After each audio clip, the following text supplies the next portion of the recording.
What is up, everyone? Welcome to NoLife Digital Podcast. How is everyone doing this fine evening? So this is our second time going live. Hopefully this is good. Hopefully everything's working well. It looks like we should be going live on four different platforms, both Twitch, Mixer, our YouTube page, and DLive.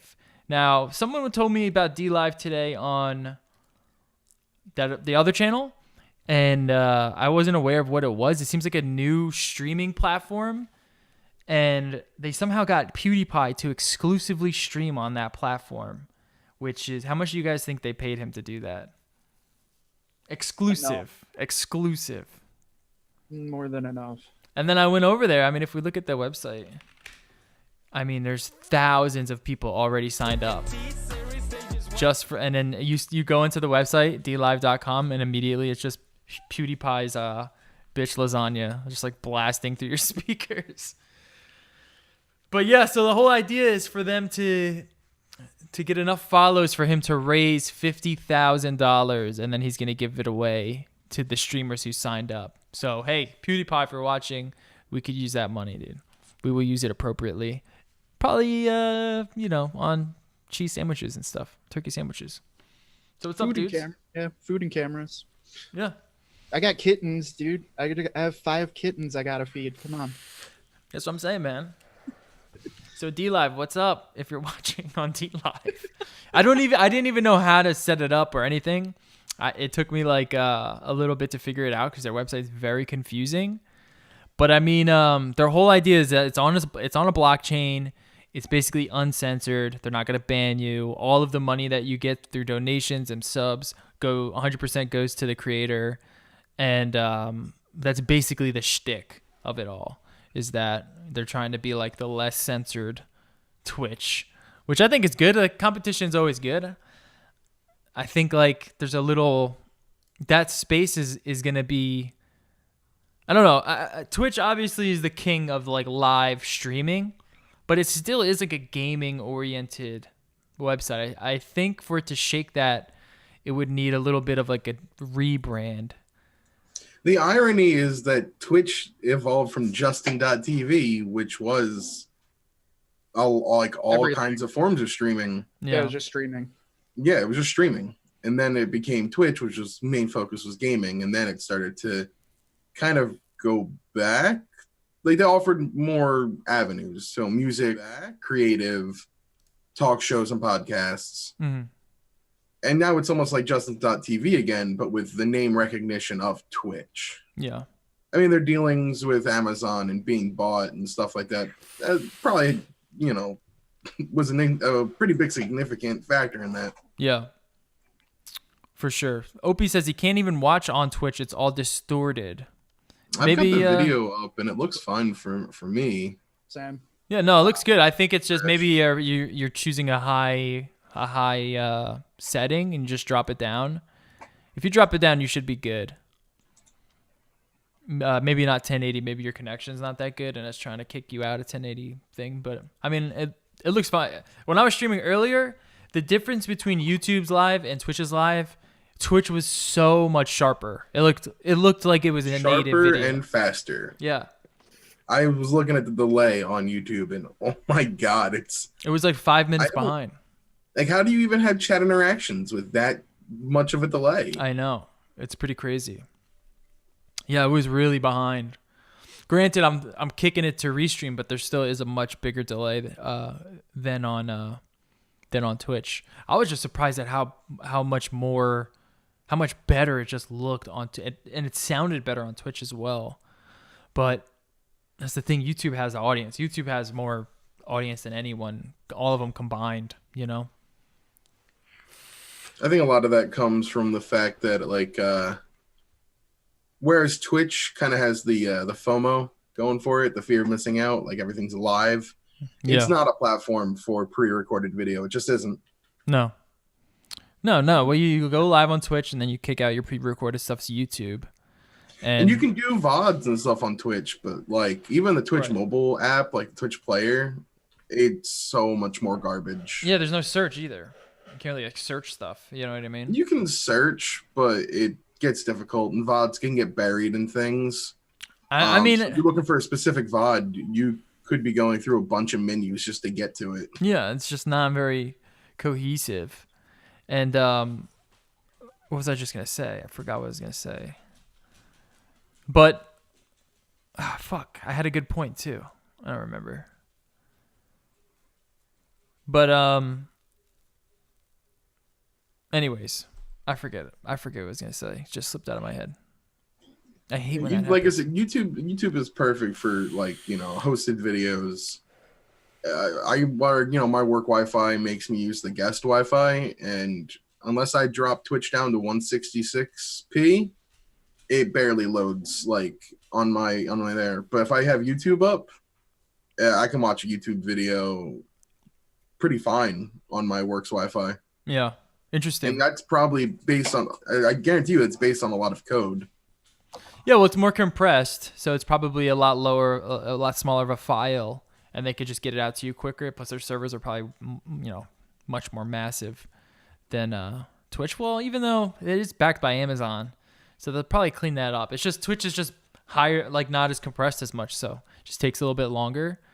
But I remember what I was gonna say. It's just Twitch is still kind of branded as like a gaming platform, and like I was like looking at some of the chat when I was telling everyone like I wanted to start streaming on Twitch, and they're like, Twitch is for kids, Twitch is just for like little gamers, and they treat you like babies, and it's like it still hasn't shaken that reputation, and I kind of get it because it doesn't. It doesn't though. At the same time, well, as soon as you log in, you're like, okay, this is definitely for gaming. You know what I mean? it's Like, it is mostly for gaming, but like as someone who mods all of these channels, you're not better, YouTube. You're really not. no, no, definitely not. No one does it. No one does it right. No one does it right. I just more mean like the stigma of like chat interaction. It's just like, no, YouTube has like a slightly less like emote spam, but trust me, there's still just as many dumb people I have to like instantly ban or block or hide, Yeah. etc. I will say that like just like based on a UI aspect, I can't stand YouTube's like quote unquote theater mode. Really? For what reason? It'll fill the entire screen with video, but leave like the very fraction of the bottom for chat. You don't get a chat and video with their theater mode. Whereas Twitch's theater mode is fantastic for chat and video. Yeah. Actually, never really thought of that. That's a good point. Yeah. Well, hopefully DLive comes and saves us all from this limbo that we gotta get on that Mixer life too. We are. We're on Mixer, so if you're watching on your Mixer, Xbox Live, dude, we're on. All three people. And I made got sure no I games to chose. play on that Xbox. Might as well watch us. I made sure I chose the web show option, which is like one of their popular ones. So we're on there. And we got 9 viewers on Twitch. We're killing it. Let's go.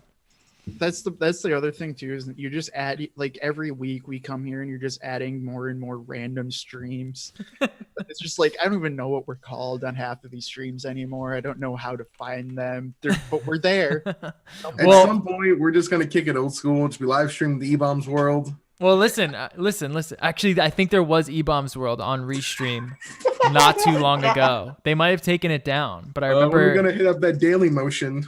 So, dude, thank God for Restream. It's a free platform where you can stream to all these different platforms at once.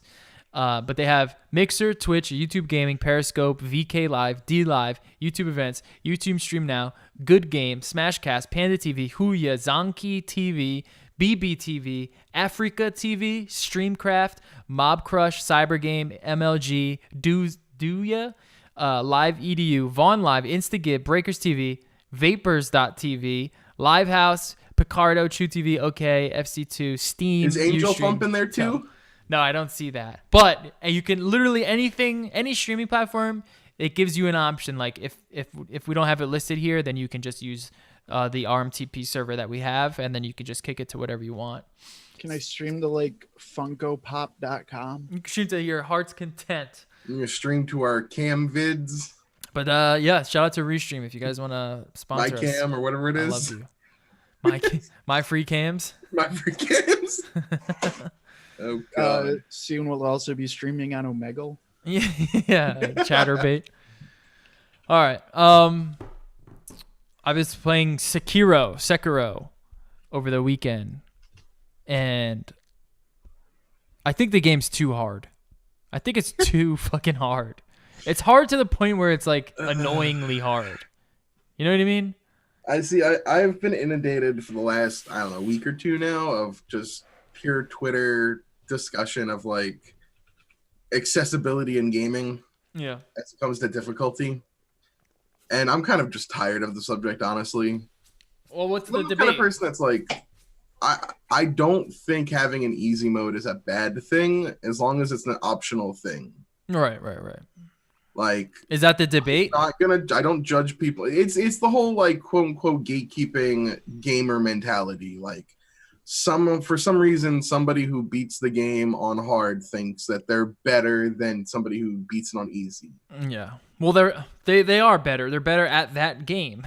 They're better Really. at that game, but then they argue, well, you don't have a right to. You're not a real gamer. Because you're not a real gamer. Yeah. The fact that we have to use the word real gamer, that's not a term. Well, I think that, and Sekiro It's an awful argument. Sekiro is a good one to bring up because the difficulty level is extreme, but it's giving way for people to be like, because I can beat this game, I enjoy it. You know what I mean? Because I can beat this game, I enjoy it, and you don't enjoy it because you're not good. That's the debate with Sekiro.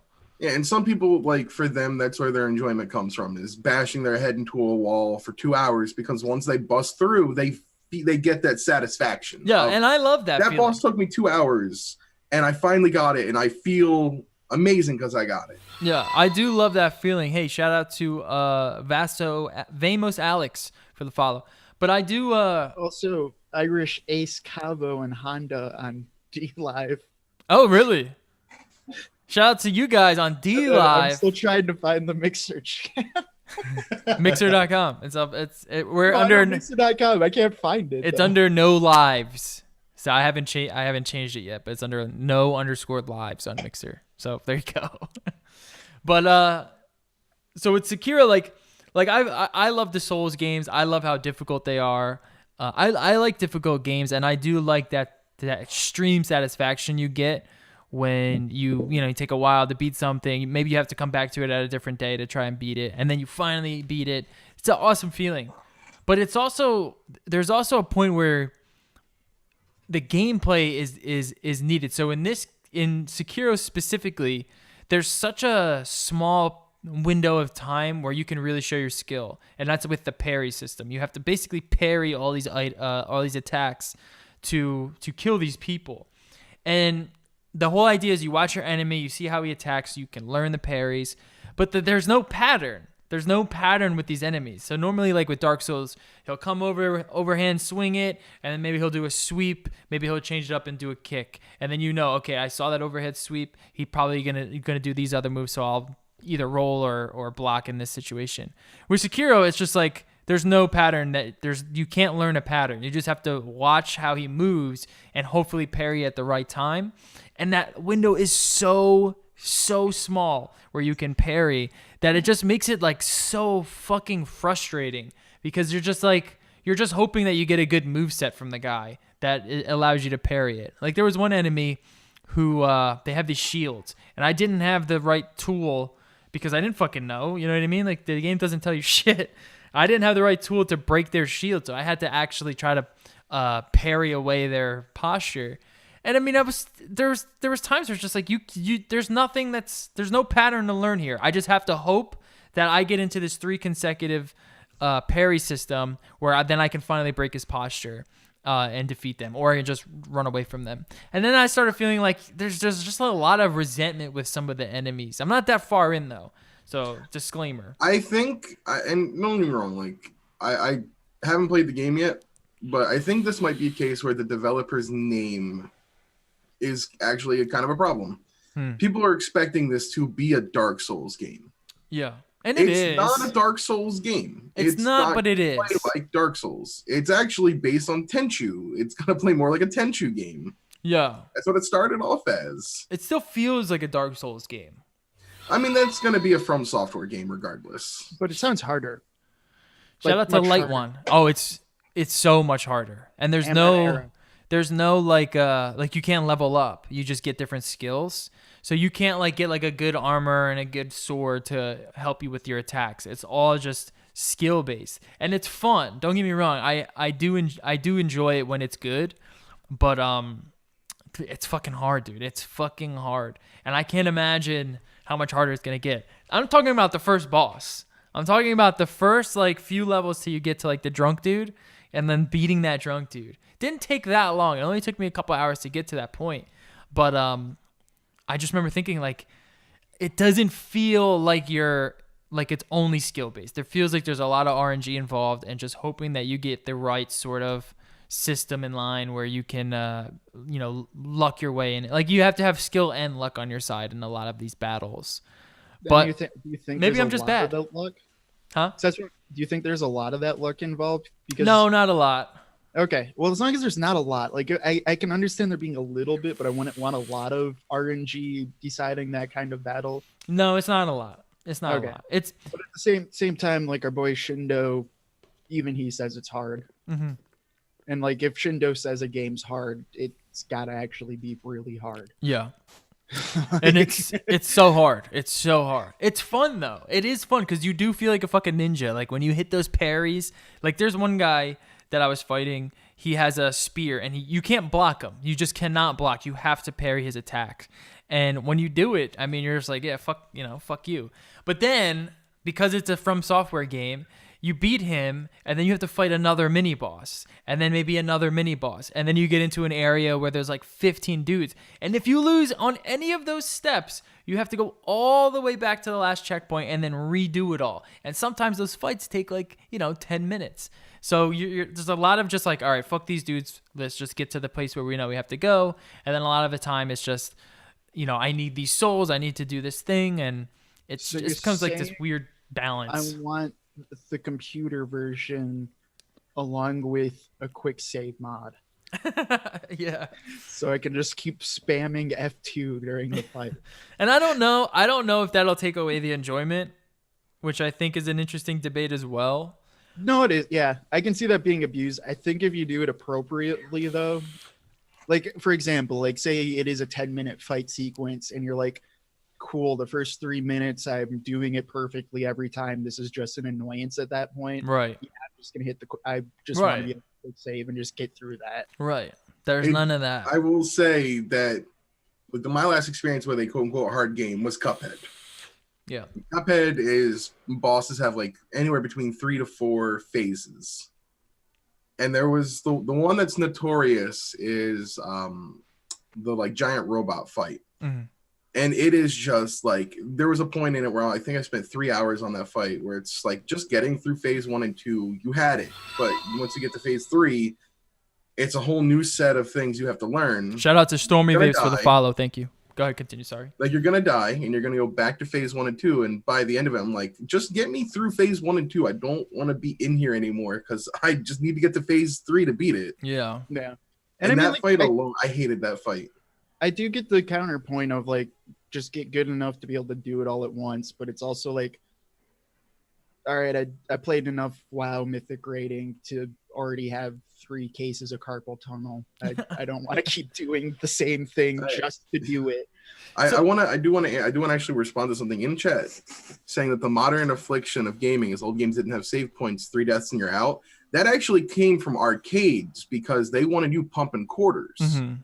That's the whole reason they didn't have saves. The whole idea was, we give you 3 deaths, 1 hit kill, because we know you're going to pump another quarter into it. They make the first few And then, of levels course- easy, and then they kill you on like that third level. And that, of course, moved over into, original NES and stuff.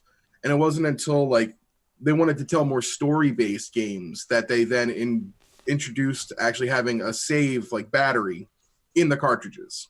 What was the Zelda first game being with one that? of the original ones to do that. Zelda is the first one? Zelda was one of the, I believe Zelda was one of the original ones to do it, if not the original, to really at least mainstream popular to have that save battery.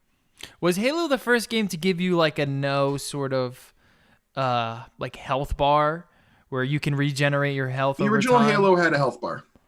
Well, you regenerated your health, Your correct? shield you regenerated. Okay. You actually had health in the original Halo. Yeah. The later Halo games, they took that out of course, for that more like regen. Yeah. But the original Halo did have health packs. Well, that became a pretty popular thing. Just like, here's And all I the don't health think in the Halo world. was the first game to do that either.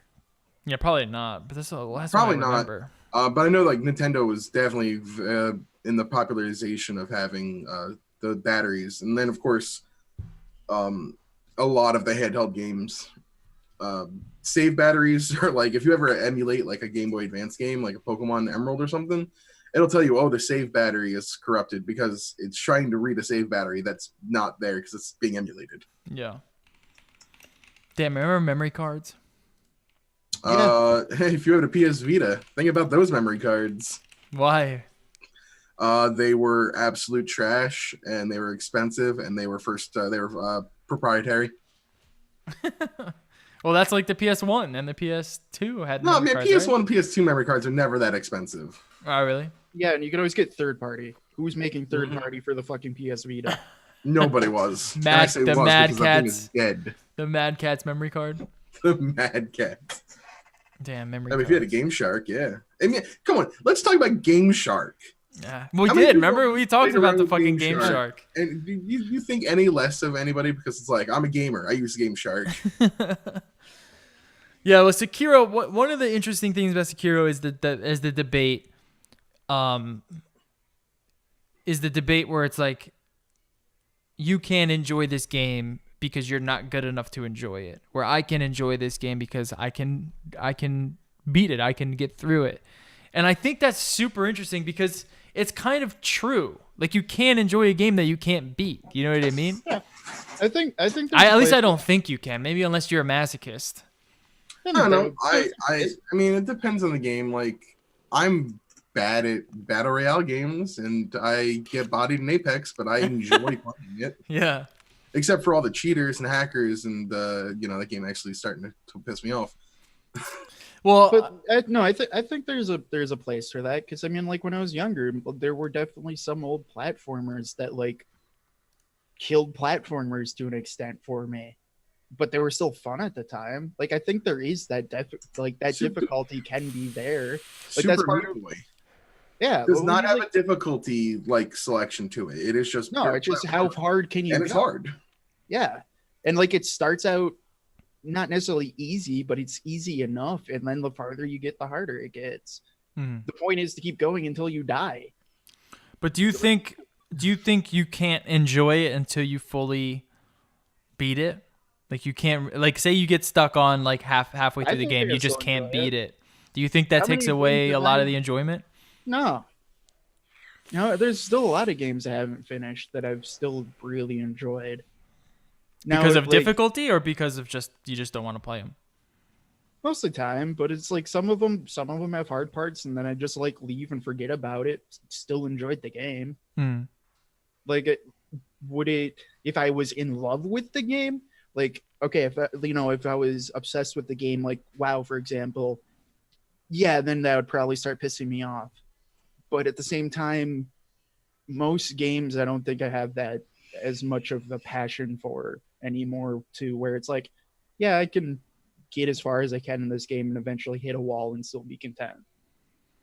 It wouldn't be my favorite game ever then, but I could still enjoy it for what it is. Oh, I'm trying to think of like an actual game where that was the case, where it was just like I couldn't beat it. It was just too hard. I just couldn't beat it.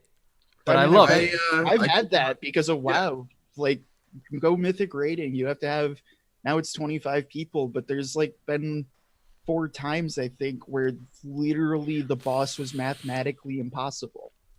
But you know what? Everyone still sat there for like 3 weeks, slamming their head into the wall every single fucking night trying to beat this boss.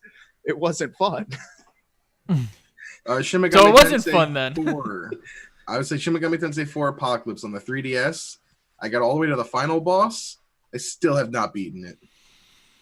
It Did is you just did you so love do you creepy. like that game? Like would you recommend that game? I would recommend it if you like JRPGs and you like difficult RPGs, like the Shin Megami Tensei All right, well franchise. let me Is phrase it great. differently. Do you personally enjoy that game? I enjoyed my time with the game. Uh, not being able to beat the final boss kind of sucks, but it's my fault too. Like I didn't put the right skills on my characters. That would piss me off to no end. I can redo it. If you It's just can't gonna beat the take me final forever. boss, yeah, but no one wants to redo a fucking game just because. No, I don't have That's to redo bad the whole game I design, just in have my to opinion. redo like my party and like grind. And Oh, you, okay. you already know your feelings on grinding in RPGs. Not fun. Nope. I'll go rake my lawn or go dig a hole if I want to go grind. So yeah, Dragon Quest was also really hard, and that was a grind fest. You know. it's I don't know. I think it's just one of those. It depends on the game, and like, would any of those games ever be like game of the year style games to me? Probably not. But I totally think there's a player base for them. Yeah. So who are gonna say, yeah, I enjoy that. Like most people, I don't think would be happy with that, but I feel like there's definitely a good amount of people who would enjoy that. Plus, you make it awesome for speedrunning. I liked God of War because it wasn't terribly difficult, but there were optional fights that were very difficult. Yeah, they were difficult, The but they Valkyrie weren't. fight. They weren't like this, like Sekiro difficult. They were hard, but you could beat them. You know, like in a Those Valkyrie reasonable fights amount. are pretty brutal. Yeah, especially like when you get to like some of the you meet some of the later bosses or the later enemies and you're just not equipped for them and you end up trying to fight them anyway. You know what I'm talking about? Like the shadow dudes. What the fuck are they named?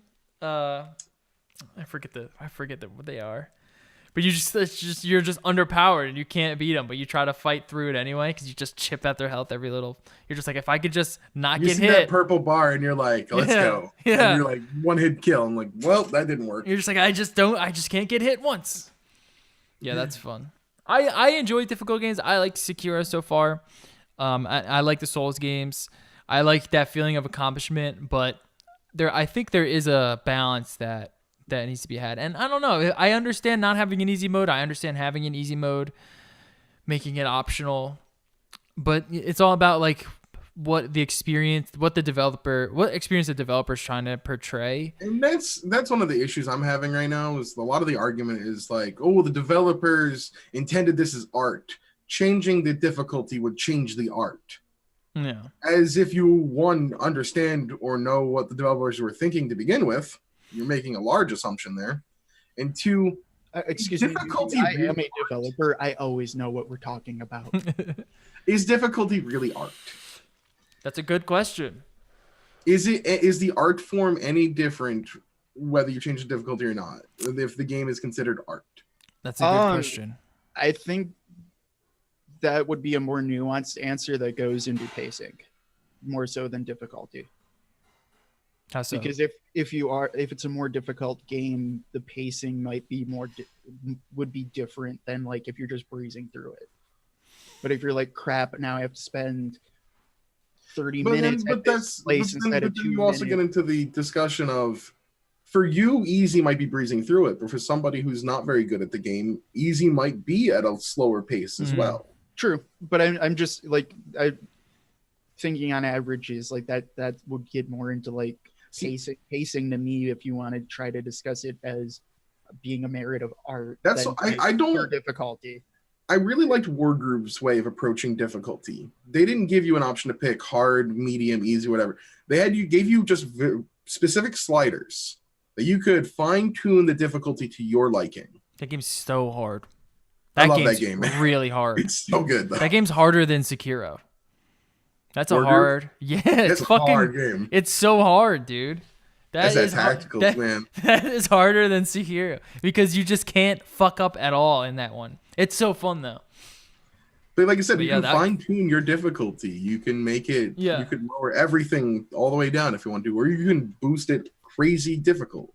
I think it's having a interesting though. But like, I think having a slider to fine tune your custom experience, I think that's a really interesting idea that I'd like to see more games adapt. yeah, it's like, like the original intention of it is like is the hardest difficulty what the developers intended, the experience they intended to give you, or is it, you know, easy mode, or is it normal mode, and then they just kind of ratchet it up? Because I don't know. Maybe they think about it that way. In games where endings are locked behind difficulties, which is a thing, there are games that are like, if you beat it on hard mode, you actually get like an extra cutscene that explains more lore. Then I can make the argument that, yeah, hard was intended for the player to do. Yeah. Because then you're essentially blocking lore behind difficulty. Yeah, I think for most too, it would just be whatever it's default set at. Mm-hmm. Like when you which is normally normal. Install the game for the first time or whatever, and you go in, and if it says normal or easy or hard, that's probably where it's intended to be played at. Yeah. And in today's, where we get a lot of simultaneous game releases, worldwide releases, it used to be when like Japan got a game first and we got a game later, they would either add another difficulty mode that was usually easier, or like Japan's normal is our hard. Yeah. And that was always an interesting thing, is watching these balance and tweaks happen to a game when they get released in North America versus Japan. Well, it seemed like maybe that was more of just like grinding, like a case of grinding, where it seems like Japanese culture is perfectly fine with, you know, hours and hours of grinding, where US culture is more streamlined, storyline approaches, you know? No, it's not. You just want to play fucking Crossy Road. No, I just don't want to fucking do the equivalent of watching paint dry. That's all. That's fair. No, I mean, that if we're going down that like rabbit hole, can we just make shooters infinitely harder in Europe, and then MOBAs infinitely harder in Korea, and then like esports as a world concept might stand a chance? Yeah, like give them like handicaps. When do we get a handicap for Rocket League? All right. Well, that's I just want a handicap. I'm bad. That's what I've been playing recently. I'm probably gonna do some playing tonight as well. It's been fun. I want to beat it. This is definitely a game I want to beat, because it is a From Software game. As much as people say it's not, it absolutely is. Just the way that the dialogue is, the world, the movement, how everything feels. It's definitely like a Souls game. Obviously, it's just, you know, different sort of movement and fighting, which is cool. I think they did a good job. I just wish that it felt a little bit less. If there's a good balance of RNG, but I wish it was like a little bit less, more skill based. All right. Let's get into gaming news. Ex-Valve employee slams company, praises Epic. So this is Richard Geldrick. Clickbait. An ex-Valve employee named Richard Geldrick took to Twitter late last week to lambast Steam's digital distribution, going so far to say it was killing PC gaming before the Epic Game Store arrived to break up the monopoly. Geldrick worked for Valve for 5 years from 2009 to 2014 and has previously been critical of his former employer for having negative, ruthless internal politics. AKA, I was let go and I am pissed off. And granted, nobody would pay attention to what he's saying if it wasn't for the whole Borderlands fiasco. Well, this is kind of what I want to get into. So here is his rebuttal. So the Dorian, I don't know. The saddest part is I agree with Andrew Wilson, who popularized loot boxes, but at least as pathetic as Wilson is, EA gave the illusion of getting something. All Epic has done is take, cannibalize every game in your roster, left, save the world for dead. Now you're killing PC gaming. And then Richard Geldrick says, Steam was killing PC gaming. It was a 30% tax on an entire industry. It was unsustainable. You have no idea how profitable Steam was for Valve. It was a virtual printing press. It distorted the entire company. Epic is fixing this for all gamers. No, he's right and wrong at the same time. Because I kind of feel like everybody on this subject is right and wrong. Yeah, well, no, it's just one of those like, well, yeah, 30% tax on the entire industry is terrible, but that's also welcome to Apple, welcome to the phone world, welcome to almost every digital software service platform is 30%. You saw the whole thing with Spotify versus Apple about that. Yeah, but people definitely feel. I feel like this is a case of a lot of fanboyism as well. There's a lot of like people who really love Valve and they love Steam and they're just going to defend it. There is that. Okay, but there's also various other things too, though, because currently Epic's trying to push a lot of extra charges onto the customers while saying that they're going to save gaming by making the customers pay for all the extra stuff that Valve pays for. Such as what? As like that 30%. That like all of the various different types of corporate taxes for different countries, things like that. Also like places in Asian country, India, you can literally still buy Valve games cash on demand where they send someone to your house so you can pay them in cash to then credit your account as having purchased that game. What? And Valve just pays for that and eats that entire cost with that 30%, because that's how people pay. That's how people buy stuff online there in that country. Now, Epic, on the other hand, is trying to kind of do that, but then saying you also have to pay this like 11% income tax that we have to pay for this specific country that Valve just normally pays. So there is two sides to that story to me than just, well, no, one side's evil and one side isn't. Well, for sure, Steam has had a monopoly. For sure. Oh, yeah. You can't deny that. So breaking up a monopoly is always good. And Epic being Epic, people have certain opinions about the way they, especially with their partnership with Tencent. Yeah, it is, but it's just one of those like, I don't think anyone's saying, like, that's why I'm saying, and there's elements of his argument I totally agree with. Yeah, you want to break up monopolies, competition is good, but the problem to me is Epic's also kind of really shit. I want an actual competitor. So talking about like a lot of this stemming from like a lot of this conversation came up when Borderlands 3 was announced as being a timed exclusive on PC on the Epic Store. Right. And people kind of bitching and moaning about that, and it's like, which isn't the first one. People love Borderlands. And then they found out this and they were like, what the fuck? But and this is the thing. And you can't blame Borderlands because they're saving money. They're getting money for it. It's only a timed exclusive. It's only a timed exclusive. It's not a total exclusive on that platform. It will be coming to other platforms besides console and Epic. It's just a timed exclusive. This is nothing new. Consoles have been doing timed exclusives for years, decades. Console gamers have had to deal with that forever, but now PC gamers have to deal with it, and they're not happy. Not to mention when Steam first got announced, when it first came to it's PC, a little bit different though, because people were up in arms about Steam when it first unveiled on PC. But you can still not happy with it. No, they weren't. That is true though, but you can still get the game. You just have to go through a different store. Right. Like if you didn't have a console and they came out on an exclusive, you had to get that console to play that game. Yeah. At least with PC gaming, you just go download another free store and have to use their stupid launcher. If you don't want to support that, if you don't want to get it from that store and it's a timed exclusive, wait the time out. Yeah. Wait until it's on Steam if you really want to be on Steam. And I get it. I get some of the things like Steam has a better infrastructure for like friends lists and playing together where Epic is not really there yet. And then this whole conspiracy that Epic is selling all of your information to China. As if all of these companies aren't selling your information to begin with. They're all selling your info, let's be honest. Just Tencent has just a bad reputation. People are afraid. So they're going to kind of, and I don't blame them. Like I don't, if you don't want to use the Epic store and you're upset about it, and you want to only use the Steam store, then it's the glory of a capitalistic market. If you're not happy with it, speak with your wallet. Exactly. And this is the other thing people are pissed off about the Epic store.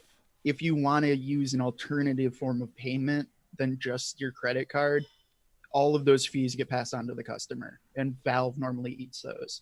So you know how Steam is great because you can just link it to your PayPal and Steam will eat the PayPal fee. You know what I mean?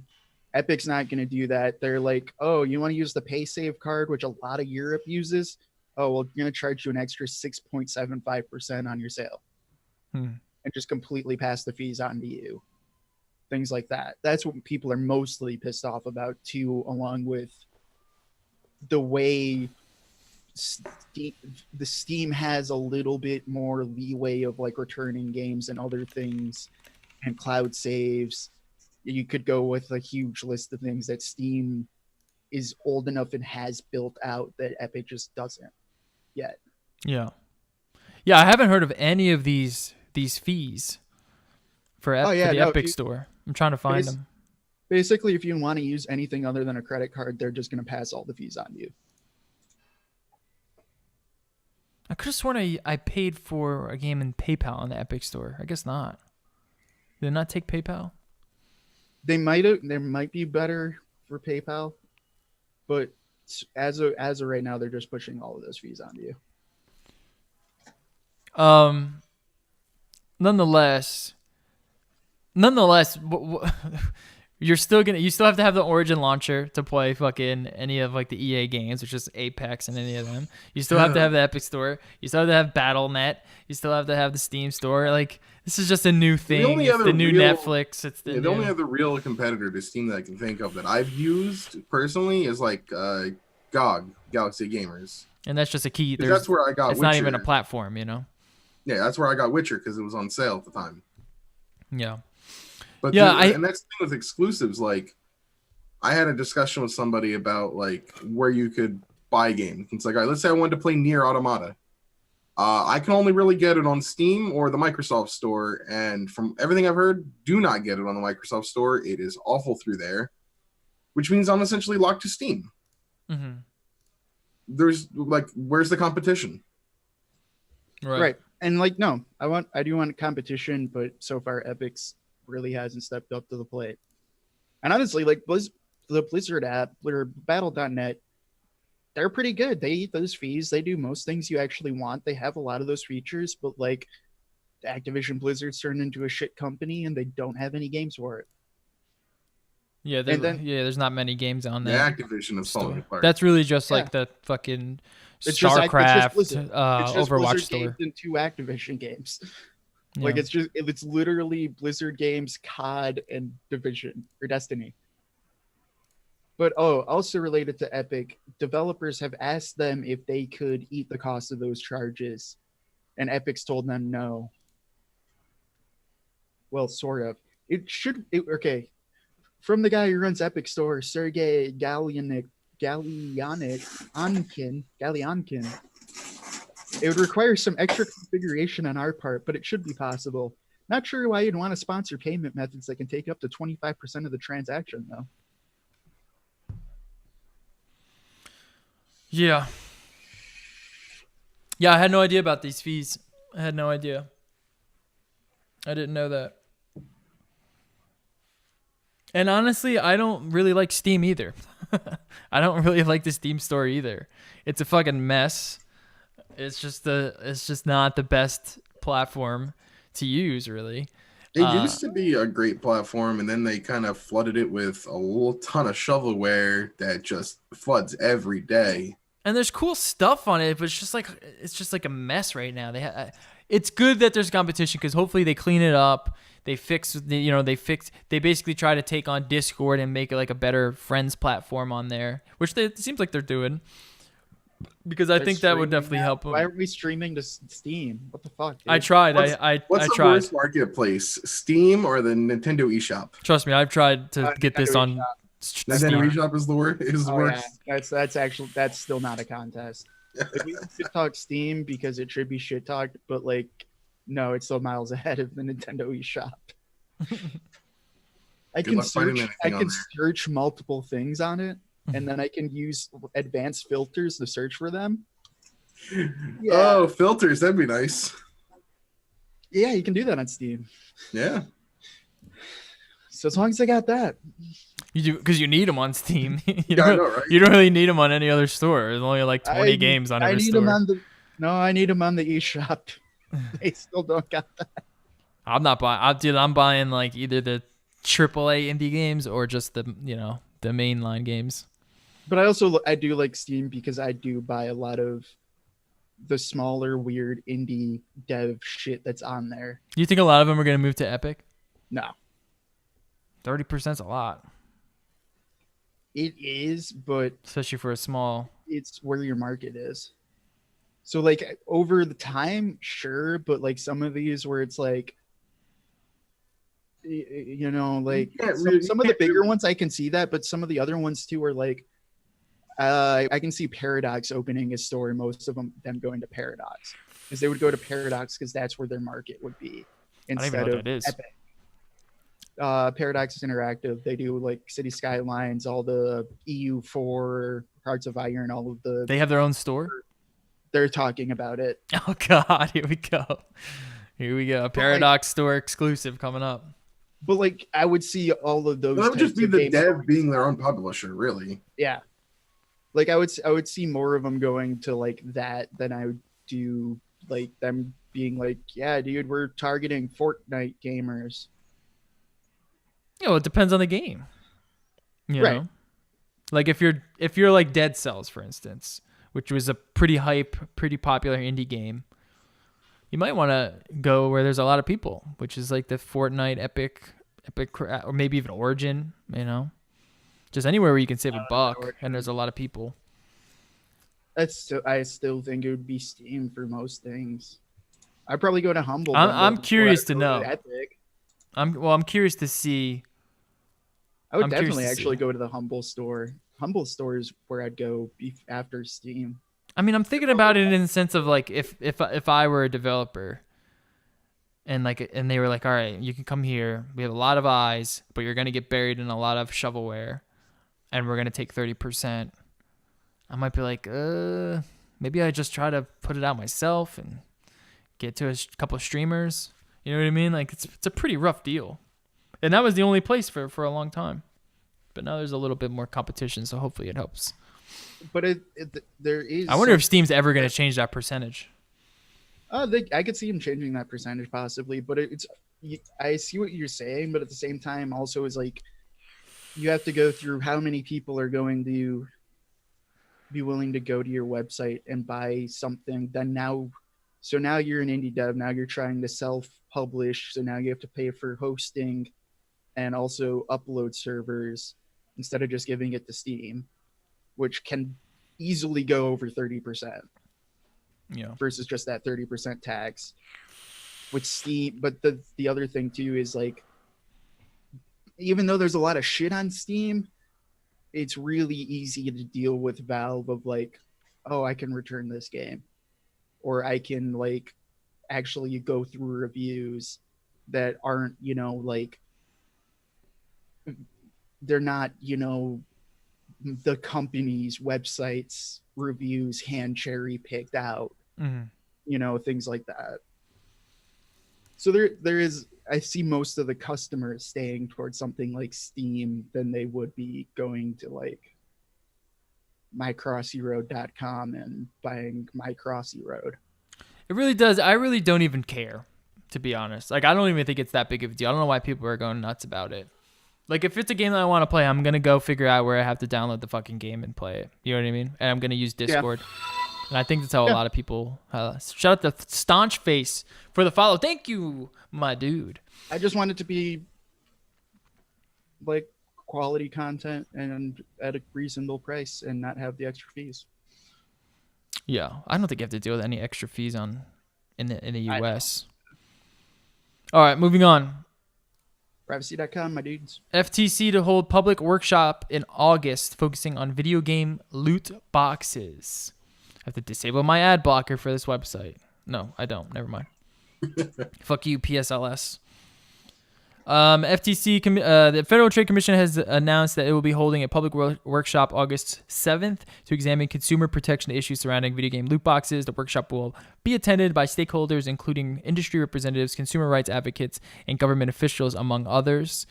They first took notice of the issue when EA's implementation of loot boxes in Battlefront 2 resulted in severe backlash. Such was the response that authorities in several countries around the globe snapped into action following consumer complaints, with some ultimately taking the decision to ban what they consider predatory practices. EA has already disabled microtransactions from games like FIFA and NBA 2K in Belgium and Netherlands. The FTC said that its August workshop will cover the following topics: the in-game transaction landscape, including the origins and evolution of loot boxes and their role in gameplay and the digital marketplace; research examining consumer behavior, including child and adolescent behavior in the context of video games and digital transactions; and a discussion of consumer awareness and education about in-game digital transactions, including mechanics, marketing, financial commitments associated with loot boxes. Good. So basically what all the other countries have been doing in Europe. Yeah, good. Yep. Well, do you think they're gonna ban them? Nah, it's gonna take longer. It's gonna be. I wonder. They're not gonna be banned. If anything, they'll be industry regulated. How's like They'll do self-regulation. in They'll what set way up you think? guidelines. Whereas like China, like Japan already has it, but like you've seen it in Apex. If you played Apex and you read on their Apex packs, like what the percentage chances of drops are. They want you to show They have that. to legally show that information. So that'll be a staple of whatever they do is they have to show what the percents are on the drops. They're probably going to have to attach a bunch of warnings about like addiction to them. Wouldn't be surprised to see those developers have to donate to like or sponsor addiction. Kind of like gambling. Whenever you see a gambling ad, it's like, oh, do you have a problem with gambling? Call whatever this number is to talk about your gambling addiction. Yeah, I hope they fucking ban them. I fucking hate loot boxes. They're the YouTube, worst. but they're not going. We've talked about it before. If it's cosmetic and has nothing to do with gameplay, I really don't give a shit. I do. Okay, I hate let's it. be real. But Let's be real though. Like right now, the current issues in the country, what's gonna get you reelected? Is it gonna be the goddamn wall, or is it gonna be loot boxes? It's not gonna be loot boxes. my president is. I don't know, dude. I don't know. I feel pretty strongly about loot boxes. I do too, but I'm Build just, the box. Build the box. it's not gonna make the news, so it's not gonna become a Your hot box just got 10 times harder to get. You know what? Yeah. All these immigrants taking our boxes. I fucking hate loot boxes so much. Just saying. It's not gambling because it's rigged. It's completely rigged. There's no chance at all. You know what I mean? We don't know what the fucking odds are of the boxes. They could tell you it something and then it's something else. So it's so stupid. If figure out a way where you have to like actually make it a randomized loot box. You know what I mean? Like where there's some sort of code that they gotta send to someone. That actually adheres to excuse percentages. me. Right. Because I don't believe those percentages one fucking bit. I'm sorry, my CSGO skin site is linked to random.org. So it's truly random. Okay. Not a scam at all. I fucking hate that shit. All right. But like no, I can see him giving out guidelines like that. I don't think it's gonna go anywhere for a bit. And I don't think the government's going to regulate it. I think it would be Yeah. it was like an ESRB style, like here, Yep. self-regulate it. I think there's way too much other crap going on for like anyone to really actually give a shit about loot boxes on like a regulation politics side. Well, I tell you what, next candidate that talks about banning loot boxes, you have my vote. So just remember that. Just remember that. All right. A glimpse into the divide between BioWare and EA. So Jason Schreier wrote an amazing article on Kotaku last week, diving into BioWare and the failings of the what's it called? So what's this game? What's the fucking game that What was the game? What are we really releasing at E3 tomorrow? What was What the game fucking were we- game? Yeah, what game are we releasing at E3 tomorrow? I don't know what you're talking about. It's from that article. Anthem. Oh, Anthem. Yes. They didn't Anthem. even know. They didn't even know it was Anthem. Until Yes, Anthem. for E3. No, they had the article is so good. He talks to like all of these people that worked at BioWare. Basically said how much of a mess it was, and then they had no idea how to make this fucking game. Because one, they're using the Frostbite engine, which supposedly is like is just this hacked together in-house engine that they have that they want the whole. They want everyone to use the Frostbite engine so they don't have to pay any licensing fees. Yeah. And then it's just a piece of shit like Band-Aid together engine. So they can't make the game that they want to make. They don't even know what they want to make. And then they have to impress Patrick Soderlund, which is EA's head guy. He watches the first part of their trailer, like their first revision of it, and he was just like, this is not what you guys told me it was going to be. This fucking sucks. So they're like, all right, we have to press him next time. So then they show him another trailer, which is basically nothing like what they were building, where there's flying mechanics and there's all sorts of like dinosaurs and shooting going on and loots. And he's like, this is awesome. This is exactly what you guys told me it was going to be. I cannot wait for this game to come out. As a matter of fact, we're going to E3, and this is going to be our headlining featurette. And meanwhile, they go to E3, they watch the trailer, and they're like, so this is what we're going to have to make. This is the game that we're going to have to develop. We don't know how we're going to do flying. The game's coming out next year, and we have no flying, we have no story, we have no cosmetics, we have no items, no armor. There's nothing that we have for this game. And now all of a sudden we have to add all of this extra stuff. And it was just a complete failure of leadership and getting these guys to crunch. And oh my God, it was such a fascinating read. So what is this article? This is apparently a report. Why is your fucking camera? Yeah, apparently a report from VentureBeat at the Game Awards show 2018 when BioWare unveiled Dragon Age 4. They were not supposed to show that. They apparently went rogue. They went rogue and they showed it? They did not tell EA that they were showing it. Oh my God. They essentially went ahead and did it, and EA was forced to quickly on the fly figure out like how to follow up with it and promote it because they did not know that BioWare is going to do this. This relationship is bad. It is a toxic relationship between the two companies.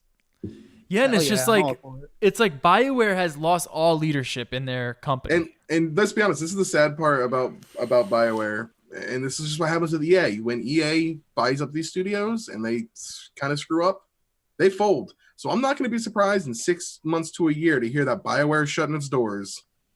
Yeah, but how is they not shut down already is what I want to know. Like, it's the name recognition. Well, Anthem was a flop. What was the last one? Mass Effect. Mass Effect Andromeda was a huge laughing stock.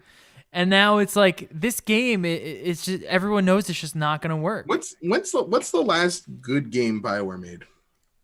Knights of the Old Republic 1? No, possibly. No, probably Dragon Age. Well, is that after? I didn't play them, but I know a lot of people who really liked them. I played the first Dragon Age.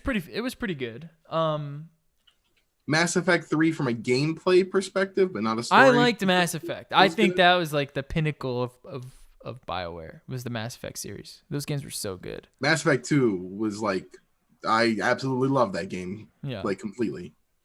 Yeah, that was such a great series. How long ago was Mass Effect 2? I don't know, man. 12, 13 years ago? It's been a long time. Yeah, it's been a long time. The last decade for BioWare has not treated them well. No, and this might be their last sort of chance. EA's probably like hounding them right now after these articles have come out. So I could guarantee you they're going to these studios and they're going to see, where are you with the progress? Be honest with us. Where are you at? What is this game going to entail? Is the whole community going to laugh at us again if you fucking drop this release? And we'll see. They might even scrap it while it's in the middle of this production. Because we know that they haven't been working on this game. You know what I mean? We know that all the resources went to Anthem to make that shoddy piece of shit. So much so where they even had to take some of those, the people there, and put them into FIFA. Because FIFA is their fucking cash cow over at EA. So it's just like, who the fuck knows? No, it's just all the sports mutts. Yeah. I think FIFA is like... FIFA's the best. It's like 3 times more than any of them. There's still probably at least 100 YouTube channels with like... Let's open our mutt box, our mutt pack today. Just like 500,000 subscribers, and there's 10,000 of them. Just like all they do is mutt openings. Cartistis wants to know if Jerry is an angel. No, but I did hit golden hour, so I just cranked that exposure. All right, so Frostbite is the same engine they use in Madden. Yeah. Awful. Dude, that Madden's fucking sick though. So don't you fucking ever talk shit about Madden, all right? $60 a year, most expensive subscription that I have. All right, moving on to Activision pulls 14 licensed games from PlayStation Network, unable to now obtain these games digitally. Angry Birds Star Wars, Chivalry, Deadpool, Ghostbusters, Marvel Alliance 1 and 2, Teenage Mutant Ninja Turtles, Amazing Spider-Man 2, Legend of Korra, Tony Hawk Pro Skater 5, Devastation, Transformers, basically no games that anyone cares about. I'm going to say Ultimate Alliance 1 and 2 are great games. Luckily, I had them on disc on the 360. Chivalry is good, but the PC version's better. Why did they pull them? Was one of these Transformers game the Platinum one? Who fucking cares? Because that one was actually good. That was actually a good game. Because Platinum makes good games. Yeah. I didn't know they made a Transformer game.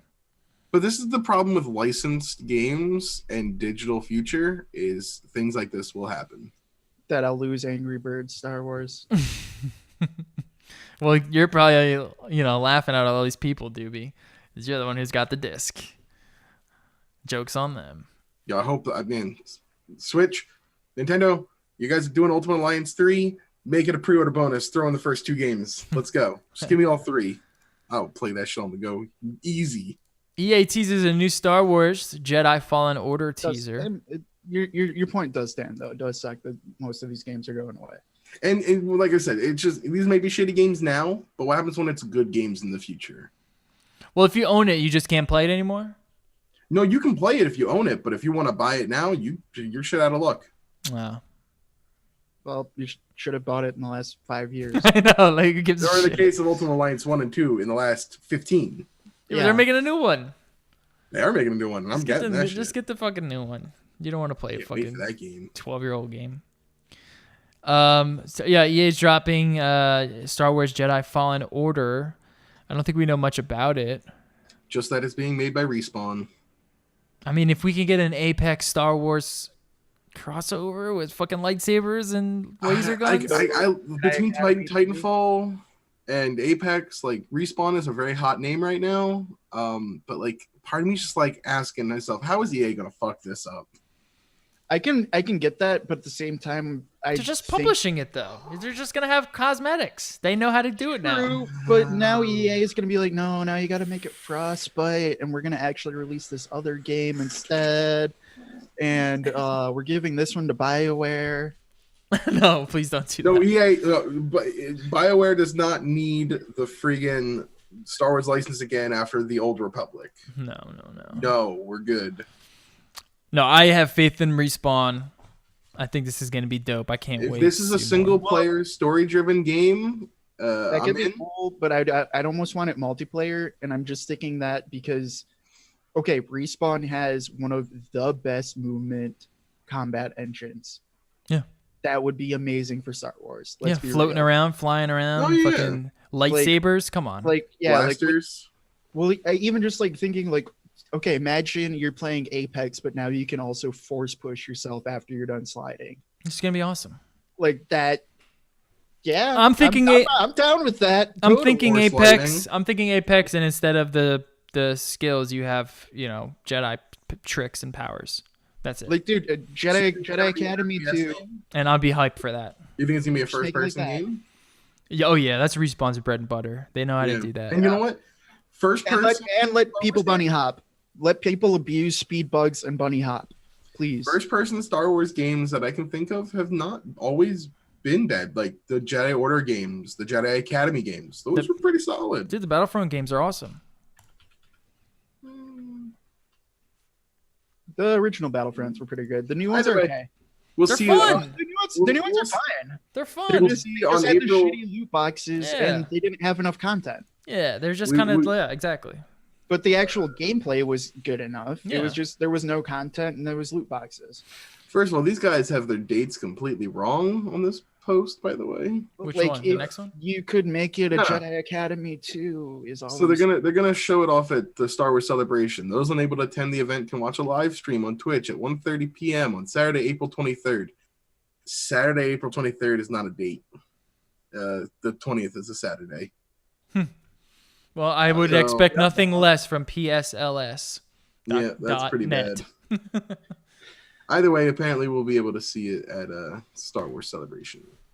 GameStop and Amazon's pages for the physical version of Wolfenstein Youngblood say that there will be no cartridge included. Doobie. good. It's a box. No, I'm kidding. It's literally a box. Isn't that most of them though? Sometimes you get a little Even cartridge. the ones that come with like a download have a cartridge that like at least has some of the data on it. That's true. Yeah, that's true. I'm Even remembering. Mortal Kombat's coming with a That's- cartridge. You have to download an additional 20 gigs, yeah. but I'm thinking. Yeah, no. Nintendo's always had a. I'm thinking Nintendo 2 specifically. They've always had a cartridge. yeah. I don't think they've Like, ever had a game that hasn't had a cartridge. I don't see the point in just buying a box. No, that's why. That's honestly that's why Steam got popular, is because that was the end of PC gaming. Was you used to go to like Best Buy or whatever. And you And got you- a key. Yeah, you buy a box with a piece of paper in it. Mhm. Like that was all it was. So that's why it's like, no, just give everything. I mean, digital. I don't know what stops you from just, buying a card like I know the Switch cartridges, like the boxes are like special because they're like a specific size. But I don't know, you could probably find an as good size box and just print out an image. Bam, you've got a box. Mm-hmm. They should have made the boxes little SD card holders. Yeah, Wasting I too think much they should've plastic. But yeah, They made the boxes way give too it a big. versatility. I doubt when you open that box if there's even a thing to put a cartridge in. It's kind of dumb First, that they're even no, yeah, releasing a physical version. No, like the well for this they are. Yeah, this is just dumb that you can go Yeah. buy a box that's a download to you hopefully have enough on your Switch. Because that's the other thing with the Switch is it makes sense to me more going like download only for PC and larger consoles, but the thing with the Switch is like unless you had an SD card, you got 32 gigs and that's it. Yeah. You got like 2 games is all. That's I am hoping for a future because it can support up to I believe 1 terabyte SD cards. Oh, yeah, no, it are can available. support- They are super Yeah. expensive. it can support huge ass. I would SD love to cards, see those prices on the one like the terabyte SD cards. I would love when that technology starts to drop and that price starts to actually drop because They are going down, how but I much, how much space on just an SD card is ridiculous. they're going down, but you can do better still if you just buy like a bunch of 128s. Exactly. And then that's the thing with like the Switch is you can easily just pop it right out, pop another one in. It's not going to screw up with your Yeah. stuff as long as the Just stuff go buy is a on bunch there. of class 10 128 gig SSD. And they're frequently on sale. Oh, I was gonna say 128 class 10. Because trust me, they're also a lot cheaper than what the Switch special version is. I don't ever buy anything branded Switch ever for SD cards. You can Yeah, not for get SD a cards. simple SD card for cheap. No, you can get a 128 for like $30 usually. Oh, That's that the reminds same me. as that class 10. Look what I got. You would. For my Smash addiction. The wireless Power A GameCube. You're gonna have to tell me what the latency on that is. I have no idea. It's What the input lag is gonna be. it's not too bad. It's not too bad. The buffer on Smash is bad anyway, so Is it Hyperkin? No, it's the Power The A. Power A. Power A, okay. Mad Cat's Light. Yeah. Yeah. Well, they had the wired version, Power What A are you wired gonna get version. for Switch? I was gonna say the Switch. You're basically like, okay, you can buy official Nintendo Power Man, A okay. or the hoary D-pad. I played Melee with the Wavebird, so it's fine. Yeah, Dude, just I got it just Go for buy Smash. a hoary D-pad. That's all you need. It's like $20 and it's actually. Dude, Hori is the new fast. Mad Cats, man. They really are. I just got it for But they're Switch. $20. Or for Dude, Smash. they're $20. They got fight sticks now and everything. Just get the fucking Pro controller. It's the best anyway. Or get the Pro Controller. If you're trying to go cheap though, go buy the Hori D-pad. It's got an actual real D-pad on it. It's like $18 and is better than the Power A. Wish they made a good Pro controller with a good D-pad. Same. What's wrong with the D-pad? It's the only thing that the Switch Pro controller gets a con on for me is the D-pad is not. It's okay, What's wrong with it? not great. It has a lot of input problems on certain games. Like if you try to play Tetris 99 with it, you will randomly hard drop. What? You sure that's not your controller? Just trust me, it's well documented. Oh wow, I didn't know that. I also like super thick, clicky D-pads. This one's pretty clicky and thick. It is, but it's like you gotta remember, I'm the dude who gets higher than cherry blue keyboards. You're the kind of guy, if you had a fight stick, you would put cherry switches. I'd be like, fuck, I want to fucking pound that. Do they have? Can you do that? Yeah, you can. Oh my god, I want one now. You can mod your fight stick to have switches. Dude, I put kale boxes in there. All right. Exactly, yeah, dude. Just I want like Kale Black's Jades minimum. Yeah, right up on the fucking on the buttons. That'd be awesome. Super Mario Odyssey and Zelda Breath of the Wild are getting Labo Toy Con VR goggle support April 25th. So you could see it right here on this bad boy. Looks Jerry, pretty you cool. remember when you were talking about VR with Switch and you'd be like, "What? Well, imagine if you just had it up to your face." That's Dude, what it that's is. what I did, know, didn't it? I know. I knew it was gonna It's so happen. bad. It's terrible. I told you. I warned you. I do Don't find say it I didn't. interesting that they are doing like they're not just going. It's not even VR. I'm sorry, it's not. It's Google really Cardboard with a 720p screen stretched to 6 inches, but it's actually bigger than stuck on your forehead. It's no.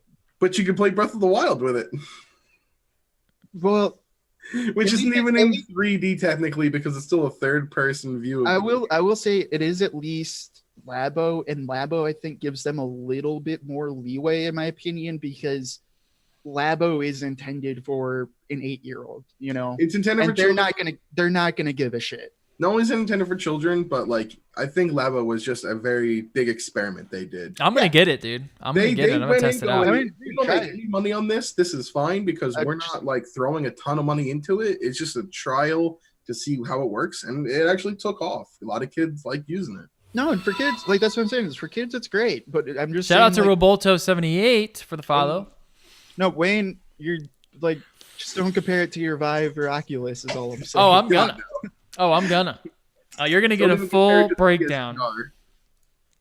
Yeah, speaking of which, Oculus is coming out with a couple new headsets. I can't wait. I'm probably gonna sell my Oculus and get a Vive, one of the new Vives soon, and outfit this entire space as a VR place. It's gonna be cool. All right. And then annual survey names Nintendo the 9th most reputable company in 2019 in the U.S. and the only video game company in the top 100, which makes sense. Is Sony's not on the list at all?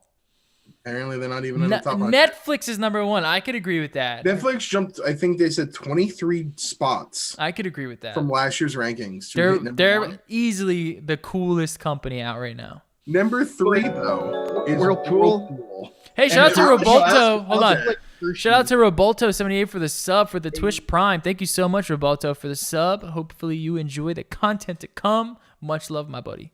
and my stupid emote. And the emote. You also get a special Emo Jerry emote. You get the Red Wings fan emote. I mean, like these other companies, I totally like understand. Like Hershey, I totally understand. Whirlpool. Wait, why do you totally understand Hershey? Hershey? I don't. Because man, I love Reese's. So I you ain't love lie, I Reese's. love Yo, Reese's. can someone please You love- clip that? So I don't love Hershey. I love this Reese's sub brand. Hey, It was originally a different brand that Hershey bought out. Of course, Hershey bought them out. No, the thing that I don't get is, it's a list of reputable companies. I think a When lot I'm of it thinking depends on- reputable. I'm not thinking, man, dude, Hershey never fucks up. Their chocolate's always so fire. Like It is that's so not fire, what I'm though. It is so fire though. That is so fucking funny. But it's the same thing as also Whirlpool. I'm not like, God damn it, I don't- love my fucking washer and dryer. It's so nice. That is a very interesting. I didn't know Whirlpool was that high. I'm gonna have to change out my Also, stuff for some Whirlpool. McCormick's. Yeah, and McCormick's is that high. I mean, everyone So loves maybe the McCormick's Hasbro? fucking. Guys on their Something. I can see values I can and see costs. Costco. Canon is 13. I'm surprised like Lego is under Barnes and Noble. I was surprised Lego was under Nintendo. Yes, Sony doesn't look like Everything it's thought on they'd the be higher list. How is Sony not on this list? Because Sony also does a lot of dumb shit. That's true. Like they do a lot of good shit, but they do a lot of dumb shit too. I And that's why guess. I like Sony. But so does Where's Nintendo. on the list? Where's Ninten- Apple on the list? no, but like in a different Yeah, where's way. Apple? In a completely different way. Amazon's Oh, on excuse me. there. Nintendo will do dumb stuff like we didn't release enough M-rated games, while Sony is like Or like we were Wait, gonna we- ban we- everyone who streams anything and on our that too. platform. Right, okay, yeah. But like the Sony like stupid is like, you know what, dude? I'm gonna take a laptop and I'm gonna put it inside of the microwave. Then I'm gonna take that microwave and I'm gonna strap it on a drone, and then I'm gonna add a Sony camera to it. Yeah, that's awesome. And we're gonna, like, That's what I like. exactly awesome, but it's like never gonna sell. Samsung's on the list, which is odd. Like this list is why. odd. No, that's why I love Sony, but like that's totally why Sony is not on this list. Amazon did not make the top 50, despite being number one from 2014 to 2017. Google, it dropped 63 spots, dropping completely out of the top 100. Nike was number 2 last year, dropped to 60th. Yeah, you're not going to see Facebook any of the was big spot. tech on here. Big tech's been pretty. They've had a Campbell's pretty hard year. Campbell's was number 1 last year, is not in the top 10. Oh well, sorry for all you Campbell's fans out there. All right, And then they got business in Camden. moving on to tech. We have a little bit of tech. Power It's all Beats. camera. Power Beats Pro. Let's see. Let's knock some of these out. Have you seen the Power Beats Pro? Yeah, I probably actually honestly want them more than iPods. I know. I AirPods. kind of want them to. They look awesome. And this was always my complaint about AirPods. They're $250, so they're $100 more. But they're if water they sound- resistance. and if 9 they hours sound listening. They do sound better, and they have the H1 chip. Because that's always my thing is like I just want the chip and I want good sound quality. You'll get it. You'll spend a So little bit more. I'm thinking I might buy those next time. I think so too. I'm gonna go check them out in the store when they're out. I really like the look of the green and the blue ones, and I think I might have to check these bad boys out. We'll see. I love headphones so much. We're not gonna buy them for a while, but we'll see. Canon EOS 250D. Oh, hold on. Before we get to that, no, let's just get into it. Let's Kiss get into it. X10 250,000D. Yes. However, In Europe, yes. it'll be called the 250D. In the US, it'll be the SL3. And in Japan, it'll be the Kiss X10. In Japan, the Kiss X10. Yes. Yeah, I don't know why they Yeah, had it to doesn't have rebrand them enough all. names. It's always been that way too. It's I know. so confusing. Oh, especially when you're trying to buy stuff like used and you just go to, I like, know. okay, I'm gonna look through Canon stuff, and it's like, all right, dude, I can buy the 77D or the X9 or the blah blah blah. They're all the same fucking thing. Yeah. So these are the best sort of like consumer or like casual consumer cameras that are a bridge to prosumer cameras out. They're just awesome. They get I mean, so many people That's all- get the into SL2 like is photography by getting in these cameras. Yeah, the SL2 was pretty great, and I would consider it better than like the 77D. Yeah. Because there's also a 77D. And it's better Nikon- than like the 5100 or Nikon's 7000 D7000, I think it's called. For video, I don't know if I'd go so far for picture like pure photography, but for video definitely. I'd say more both than Nikon. I think Nikon's lower ranges they just don't look as good as Canon's. But Personally. we were talking about this earlier. I would totally buy a Z6 because I like what Nikon's doing in the mirrorless now. That was a way to enter mirrorless. That Z6 is fucking fire. Yeah, it's pretty cool. It's a pretty nice camera.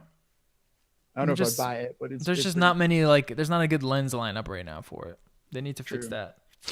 But I'm interested in this because SL3 basically it's a Canon M50. You're getting specs-wise. Digic 8. You're getting 24 megapixels and a APS-C sensor, dual pixel AF, It's slightly 100% better. coverage. It's a slightly better M50 dual pixel. Not much. It's about M50. Like literally going through specs, it's an M50. Right. It is a DSLR though. It's not mirrorless. Right. it's gonna be a little DSLR chunkier. size. Right, which I'm okay with. It still has a flippy screen, still has a mic jack. It's a little bit more expensive. Shoots But 4K. They're Yep. expecting without dual pixel autofocus, which is what they do to their beginner cameras. They take that out for 4K. It's the M50. There is rumors it might have a slightly better autofocus in 4K though, even though it's not dual pixel. We'll see. I can see Obviously, that. all of that's gonna depend because I mean it is also they had another year for it. Right. But the biggest thing to me is like, okay, M50 is a good camera for the price. It's good enough. Put it Yeah. that way. Yeah, they're saying it's going to be around like $600, $700. Yeah, which I mean, it's a fine. I think you can make it a little bit cheaper. But to me, the big thing is it is a bigger body, but you just get straight EF lenses, Mhm. and you don't have to deal with EFS. Canon's EFM line, Yeah. which that's a huge difference. I mean, if you want to vlog or YouTube, you get this camera, shoot in 1080, get an 18 to 10 or the 10 to 18 STM lens, bada bing. You're under $1,000. You have like a legit rig that'll look awesome. You could plug it in straight into your computer if you want to live stream with it. There's just so many options, and it's gonna take awesome, beautiful pictures for your Instagram. And that's what Canon does really, really well is like that sort of easy, casual consumer market. And if you want to step up, there is an upgrade path for you where you don't have to worry about like, oh, I got the there's fucking this more mount than lens and I can't now I have yeah, to redo all my lenses. and there's more than just the M50 because I have been interested in the M50 because it's definitely a good enough camera, but like to get the most out of it, you'd have to use a speed booster and then just start running EF lenses. Because real talk, like I started. If you want to do 4K. If you want to do 4K, honestly, I would still do it for 1080. Like, and it's mostly just because like I got to use 3 EFM lenses. I hated all of them, and it's mostly just the way they feel. Like they just don't feel good. Like using them, they don't bring joy to me personally. Like actually using them. Well, they're not like a real, like a chunky lens. They're just like little pieces of metal, you know. Like it's partially They're like they don't slick. even feel like they're metal. They feel like plastic. Half of them. Like it was just weird. I don't know. It was using EFM lenses just felt weird to me, where it was like your body was Canon and your lens was like a Chinese ripoff. Yeah. Like that's kind of how that felt. So if you could just go straight to EF lenses, that could be really interesting. Now, what could kill it for video though is if they do it like the M50 and have like a 2.5x crop for 4K. No, they absolutely will. And I know they're going to, which will then kill this video for camera for the most part, because you can't then do like a speed booster to EF and get back that crop. No, you absolutely. No, you can. You'll be able to speed boost it. You just You get could, an EF, but it would EF be a lot more. It would be a lot more pointless. Well, if there's a crop on the fork, regardless, you're still gonna have to do manual focus, just because there's no dual pixel. But you still be able to speed boost it. Right, but the idea from speed boosting too is you're getting a larger piece of glass in front of it. But if you're already starting at EFS and EF line, like, what are you going to speed boost up to? No, it's an APS-C, so you'd be using the EFS lenses. So you would speed boost up to the EF line. Right, but your normal, you're going to get a speed booster for an EFS to an EFS. No, you'd be going EFS to EF. Right. For this camera. Yeah. Just the same way you would do it with the M50. The same way you would do with that. With the M50, you would do it for this one. Except instead of EFS or EFM to EF, you would get EFS to EF. See what I'm saying? Right, but it's still just, that's a lot harder to. This is what they're gonna do. They're gonna give you this camera. To, like, convince me to do when it's like, okay, I can get rid of shit lenses and go to good lenses and get a speed booster. Hell yeah. Well, I would say this. I already have good lenses, and now I can get rid of the crop. I would say this would be better because you could get EFS lens. You would have to get EFS lenses, and then if you upgrade, you can still use those EFS lenses. Where EFM, you can't use them. You can only use them on the M series. But this is what they're gonna do. They're gonna release this. It's gonna be awesome, and then they're gonna basically gimp it. They're gonna gimp the 4K in some way. They're gonna gimp some stupid feature, and then you're gonna be like, okay, well, to get that awesome feature, I'm gonna have to go up $1,000. Yeah, no, we gotta pull the RP route. No 24 frames at 1080. Yeah, they'll either do that or you can only shoot in like 60 frames for some crazy reason. Like it's gonna be stupid. But we'll see. Maybe they've learned their lesson. They haven't learned it in the last 12 years, but we'll see.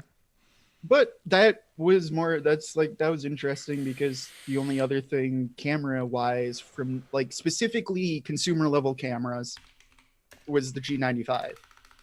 Yeah.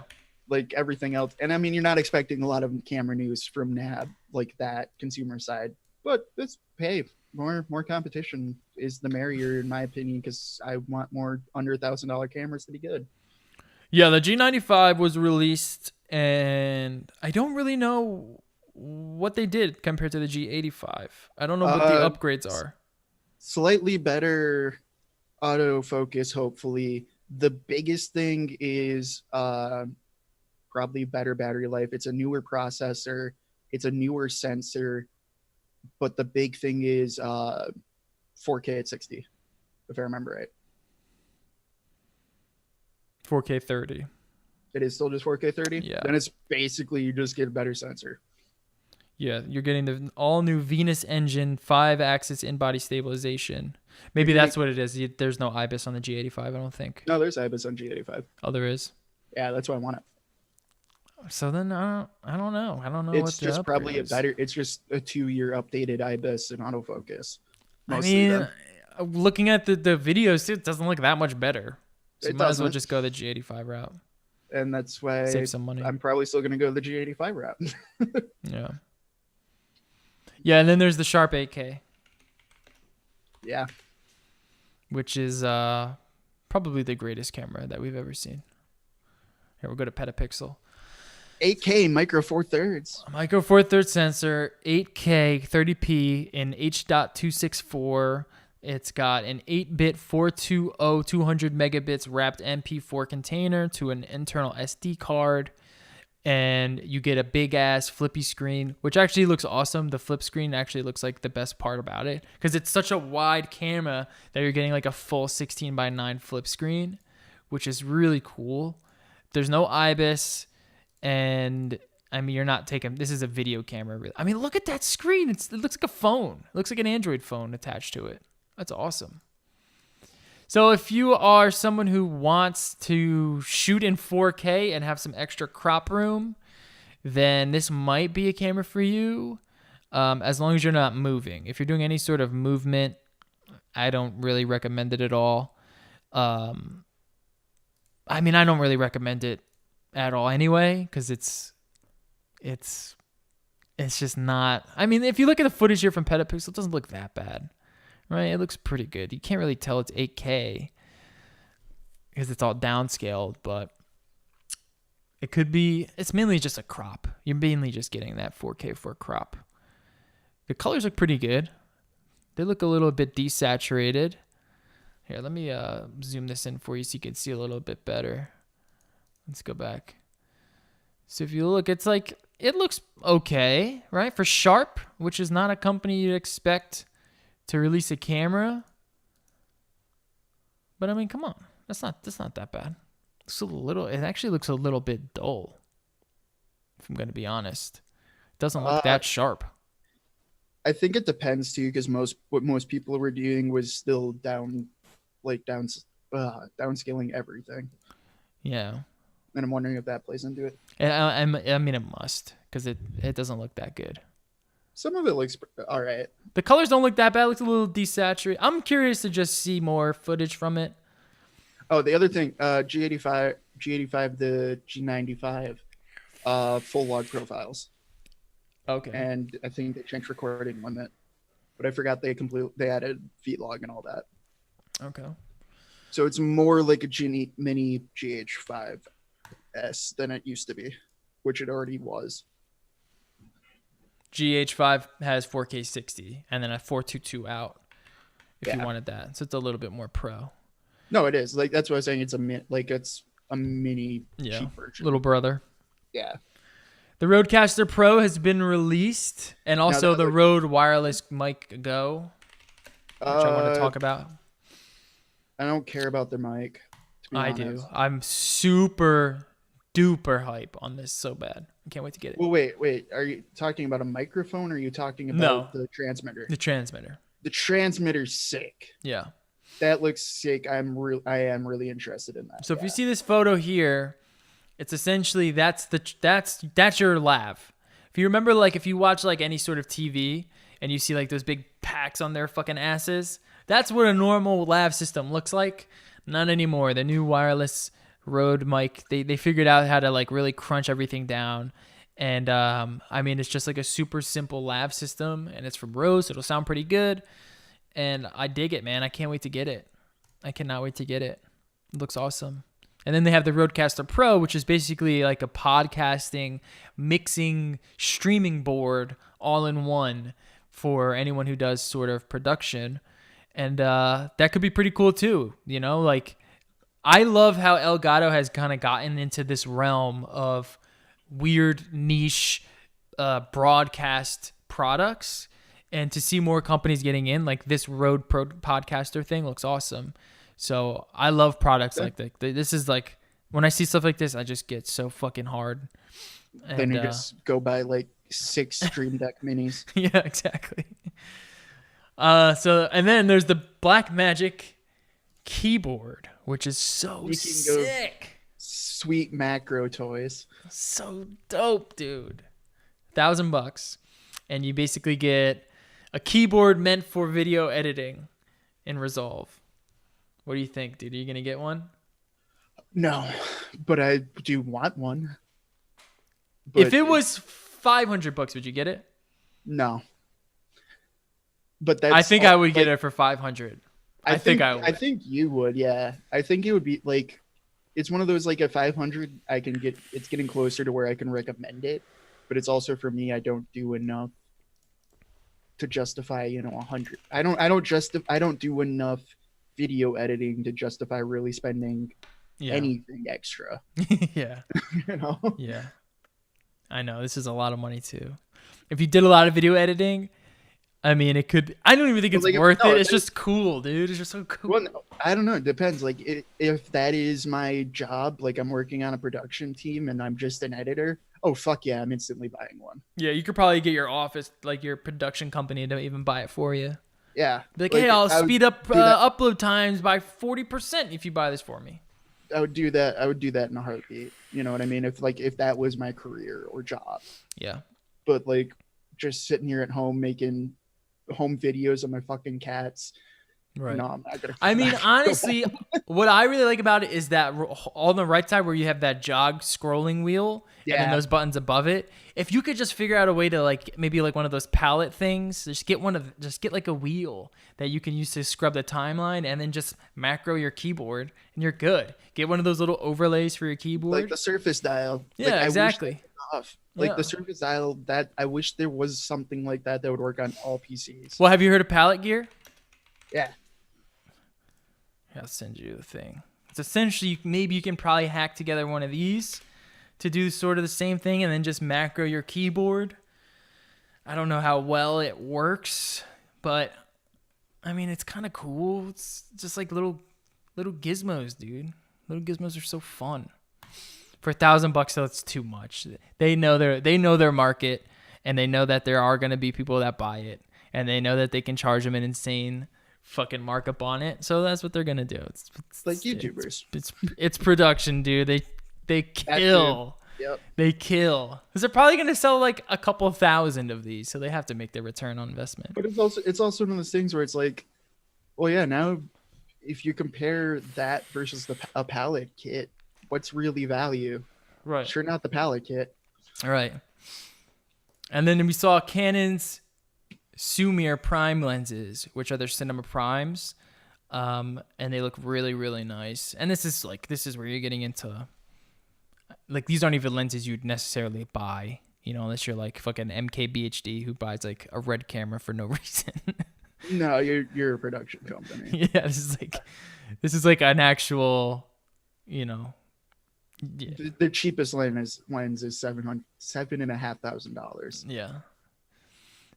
And I'm sure it looks great. No, they're honestly, it's funny because the cinema lenses, the reason why you want a cinema lens is so when you focus, there's no focal breathing. So it just smoothly comes into focus. It doesn't sort of like widen out or desync.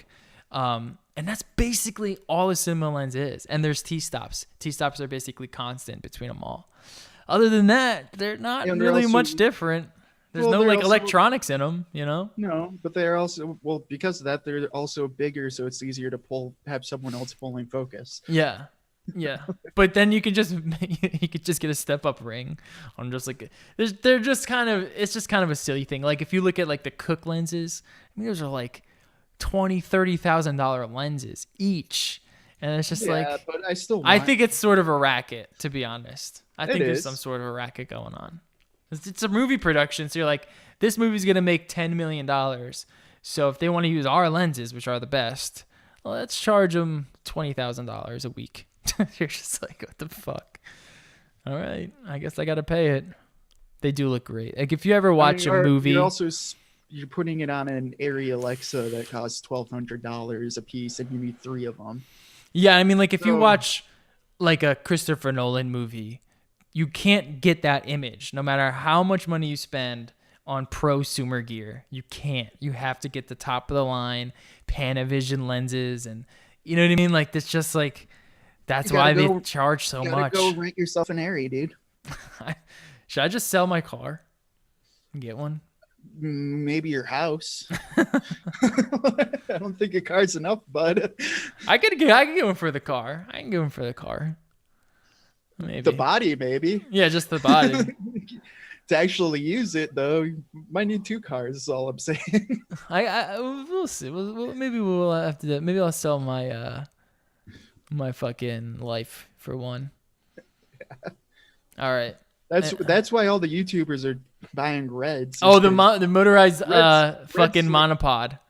Dude, no, that's why I sent you. Yeah, I forgot. This is actually sick. I'm sorry. This is sick. This is so dumb. But it's also awesome. It's fucking cool. It's a slider. It's a slider monopod. Is essentially what it is. It's a monopod that you can then twist off and then put on the other side to use as a slider. Yeah. And I kind of actually really want this. Depends on how much this costs, but it's Mazda, so you know it's gonna be good. It's so goofy. But it's so awesome because you don't have to bring a slider, dude. Yeah, like a motorized slider, like an Edelkrone, they're pretty expensive, and that's you're not getting the best sliding experience. You gotta go cheap. Get the little mini Rhino kit. Yeah, and if you get a regular slider, they're big honking pieces of metal. They have to truck around. This is just a little monopod that you can fold up and bend around, and saves a ton of fucking weight in size.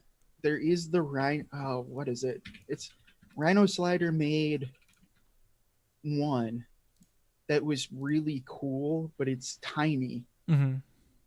But I mean, even still, that I think it was $400 or something.